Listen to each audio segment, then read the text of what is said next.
Let me start by saying this. Your story, your heart, your pain, your joy is not meant for everyone. We live in a world that tells us to be open, to put it all out there as if vulnerability is a performance. But true vulnerability is not about exposure, it's about trust. It's about safety. It's about knowing who has earned the right to hear your story. When we share the most tender parts of ourselves, our mistakes, our dreams, our wounds, we're offering something sacred. And not everyone deserves access to the sacred. Vulnerability is not weakness, it's not a flaw, it's not something to be fixed, hidden, or apologized for.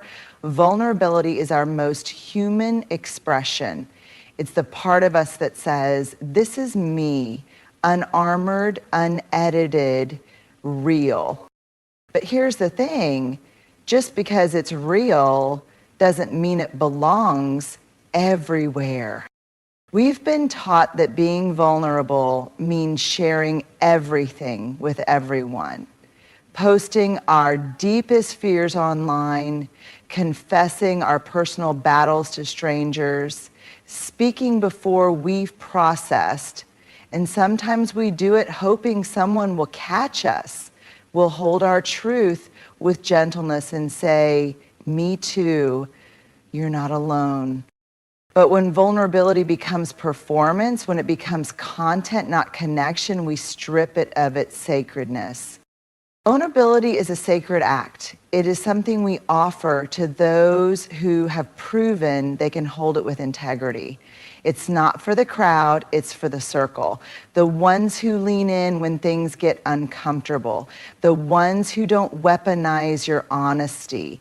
The ones who don't treat your story like a piece of gossip or a fleeting moment of entertainment.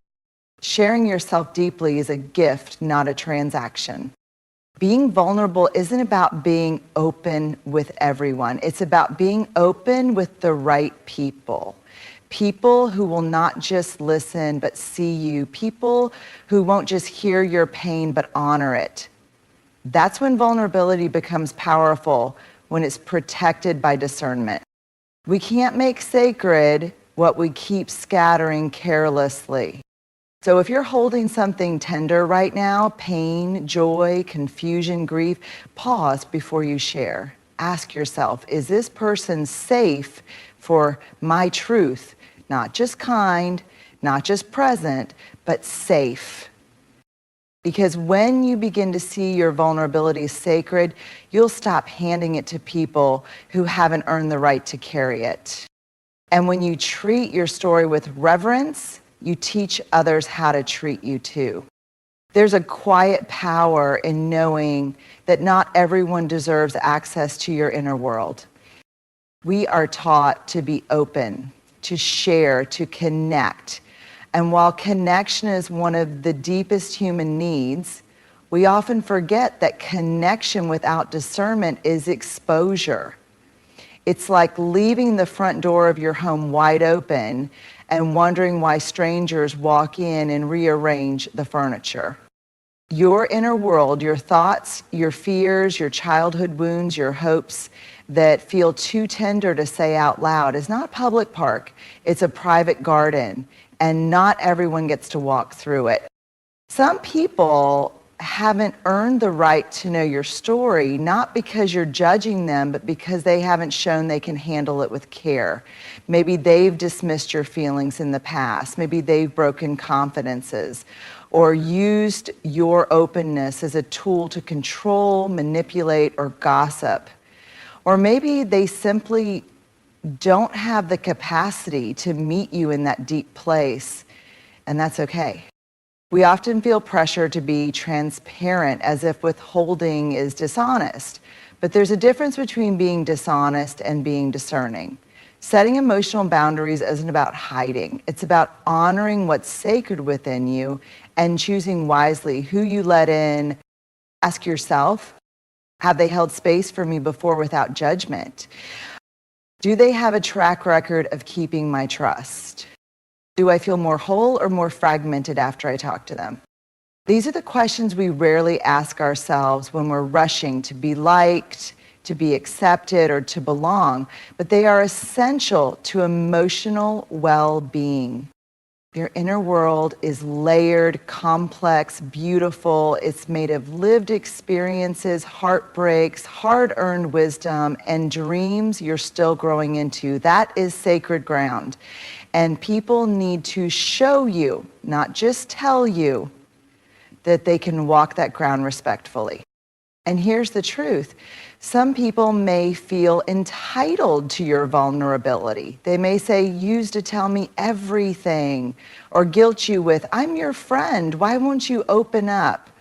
But your emotional boundaries are yours to hold. You get to evolve, you get to be more protective with your truth. You don't owe anyone access just because they ask.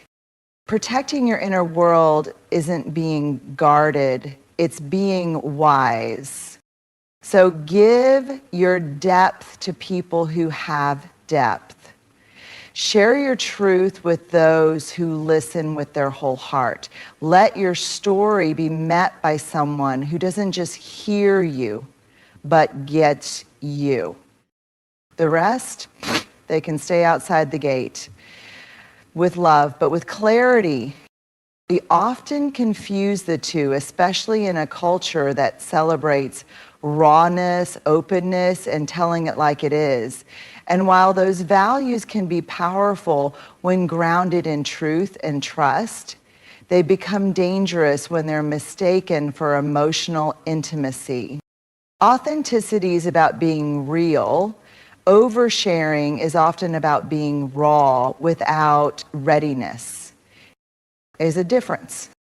Authenticity is thoughtful, it's intentional, it comes from a grounded place inside you, a place that knows who you are and what you're choosing to reveal and why you're choosing to reveal it.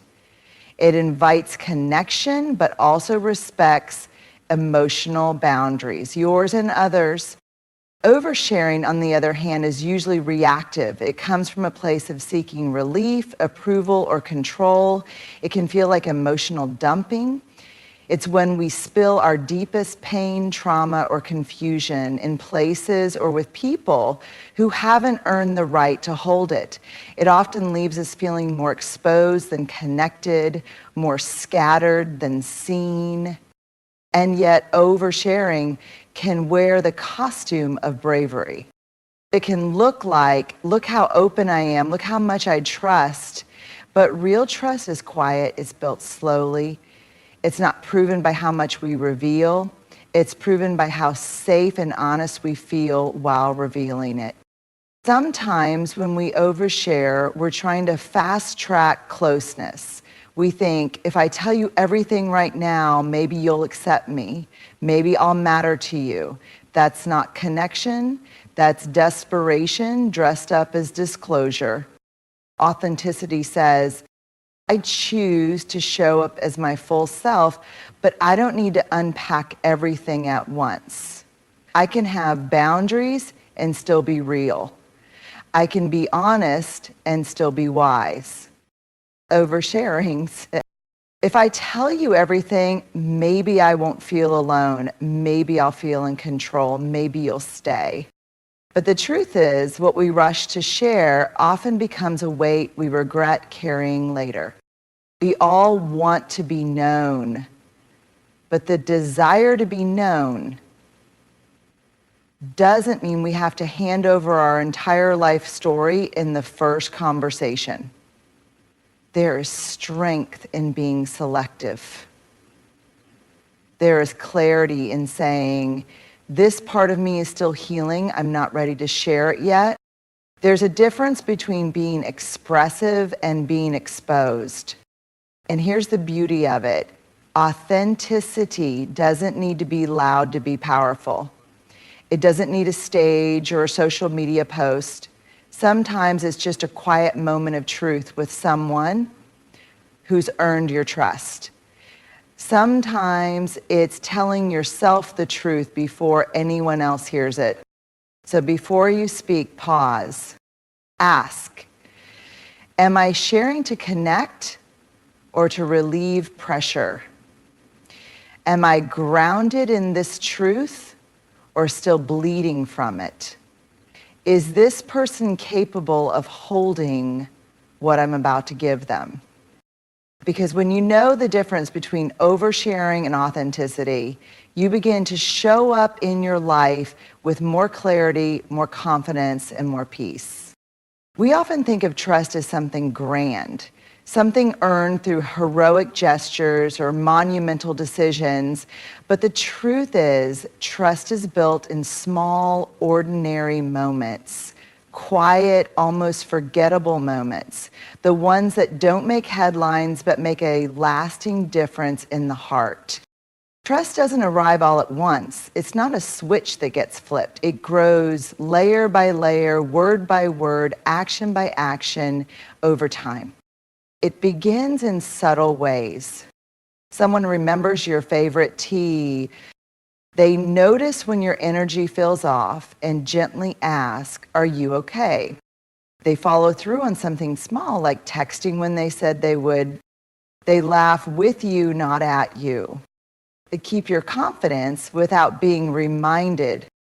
They sit in silence with you when words are too heavy to carry. These moments might seem insignificant, but they matter because they send a powerful, consistent message. I see you, I hear you, I respect what matters to you. And we begin to believe, maybe I can be myself here, maybe I'm safe. That's how trust grows, not with fireworks, but with flickers. But let's be honest, small moments can break trust too. A promise that's casually forgotten. A dismissive comment disguised as a joke. A story you shared in confidence passed along without your consent. The silence that follows when you expected support. The eye roll when you finally opened up. These things may feel minor in the moment, but they leave a mark. They chip away at the safety we were starting to build. And enough of those chips and the structure collapses. That's why trust isn't about perfection, it's about consistency. It's not about grand apologies, it's about accountability.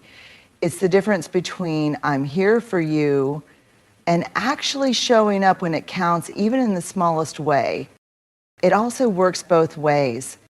We don't just need to look for trustworthy people, we need to be trustworthy people. And that begins with how we show up in the little moments. Do we listen with presence? Do we protect what was shared with us?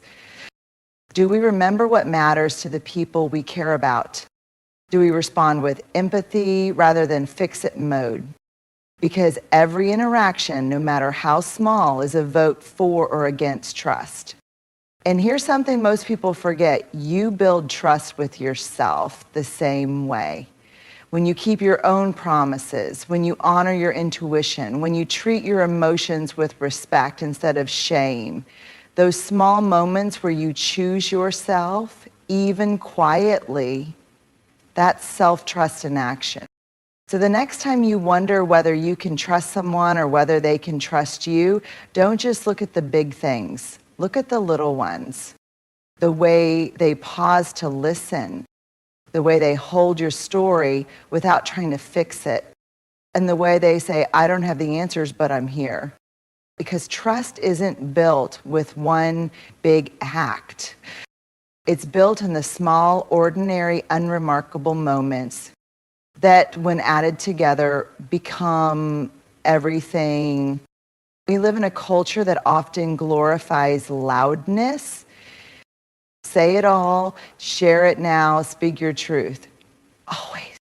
But here's what that culture forgets. Sometimes silence isn't secrecy, it's self-protection. There are moments in life when our inner world feels too raw, too tender, too sacred to be spoken aloud. And in those moments, choosing silence doesn't mean we're hiding, it means we're healing. Not everything we carry is ready to be shared. Some truths need time to settle. Some wounds need space to scab over before we speak of them. And some emotions need to be understood by us first before they can be handed to anyone else. Choosing silence isn't avoidance, it's discernment. It's the quiet wisdom that says, not now, not yet, not with them. And that's not shameful, that's strong. We confuse silence with secrecy because we've been taught that if we're not speaking, we're suppressing. But there's a huge difference between withholding because of fear and withholding because of self-respect. Silence, when rooted in intention, is a boundary. It says, I'm not ready. I'm still making sense of this. Don't trust this space to hold what I'm carrying. I need to protect my peace more than I need to explain myself. There are people who will pressure you to talk. They'll say, you're being distant or you're shutting me out. But silence is not rejection. Sometimes silence is the safest thing we can offer ourselves. And let's be honest, how many times have we shared something too soon and walked away feeling exposed, misunderstood, or even betrayed? That's the risk of premature vulnerability. When we speak before we're ready, we hand over unprocessed emotions to people who may not know what to do with them, or worse, may not even care. There's power in holding your truth until you feel steady enough to carry it into the world. So if you're silent right now, if you're keeping something close to your chest, know this. That doesn't make you dishonest. That doesn't mean you're hiding. It means you're still honoring your own timing. It means you are choosing self-protection over performance. When we treat silence as a form of shame, we shame the very instincts designed to keep us safe. So be gentle with your silence. Wrap it in compassion and remind yourself, this isn't me being closed off. This is me being wise enough to wait. The time to speak will come. And when it does, you'll be stronger, clearer, and more grounded. And the people who deserve your voice, they'll still be listening. There are parts of our lives so intimate, so raw, that they don't just hold our memories, they hold our meaning. They are the stories that shaped us, the wounds we carry, the hopes we whisper only to ourselves. These things, our most personal truths, are not disposable. They deserve to be treated with extraordinary care. But too often we're taught the opposite. We're told that being vulnerable means being open with everything all the time, that if we're authentic, we shouldn't be afraid to spill our truths into any room, any conversation, any timeline. But here's what that mindset gets wrong. Your most personal truths are not just content. They're part of your emotional DNA.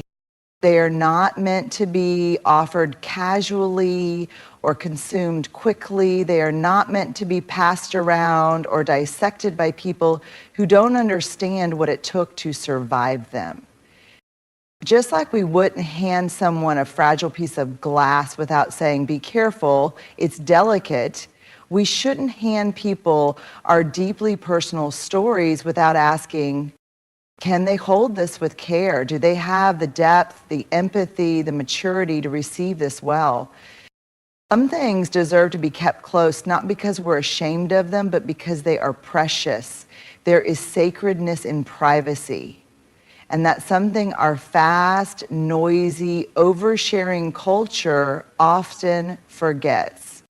Your grief, your trauma, your mistakes, your spiritual journey, your most vulnerable questions, these are sacred pieces of your humanity. Not secrets, not shameful, sacred. And sacred things aren't shared recklessly. They're protected, nurtured, honored. Here's the truth. The more personal something is, the more careful we need to be about who, how, and when we share it. It's not about being guarded, it's about being grounded. It's about knowing that when you speak your truth, it deserves to land in a place that can hold it with reverence. Not curiosity, not gossip, not judgment. And this also applies to how we treat other people's personal truth. When someone trusts us with something deeply personal, that is a sacred offering. They are saying, here, this is a piece of me, please handle it gently. And we are responsible for how we hold that truth, whether we offer safety or suspicion, compassion or correction. That moment tells them whether they were right to trust us or not. So let's treat our personal stories and the stories of others like they matter, because they do. And if you're carrying something heavy right now, something personal, something you've been holding inside, remember, you're not wrong for being cautious. You're wise. Waiting until you feel safe, ready, and supported isn't weakness. It's self-respect. Your story matters. So let it be told with intention, with care, and only to those who will hold it with both hands and a whole heart. Not everyone gets a front row seat to your soul. And that's not about ego, it's about emotional wisdom. In a world that pushes us to reveal everything, to explain ourselves endlessly, to turn even our deepest wounds into content, it takes courage to say, no, this part of me is mine. Protecting your personal life doesn't make you cold. Holding boundaries doesn't make you secretive. Being selective with your truth doesn't make you fake. It makes you discerning. It makes you whole. Trust isn't built through overexposure. It's built in quiet consistency, in the little moments where safety is proven, not promised, in the relationships where your silence is respected as much as your words. So when you choose to share your story, do it with intention. Choose people who listen with their hearts, who make space, not noise, who earn the right to know you, not just the highlight reel, but the whole human underneath. And until you find those people, it's okay to stay silent. It's okay to keep your story close, because the most personal things deserve the most care. And your vulnerability is sacred. Handle it like something holy.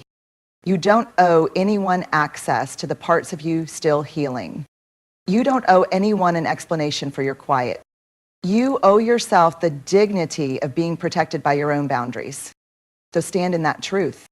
Don't share your personal life with just anyone. Share it with those who've shown you they can carry it well. That isn't selfish.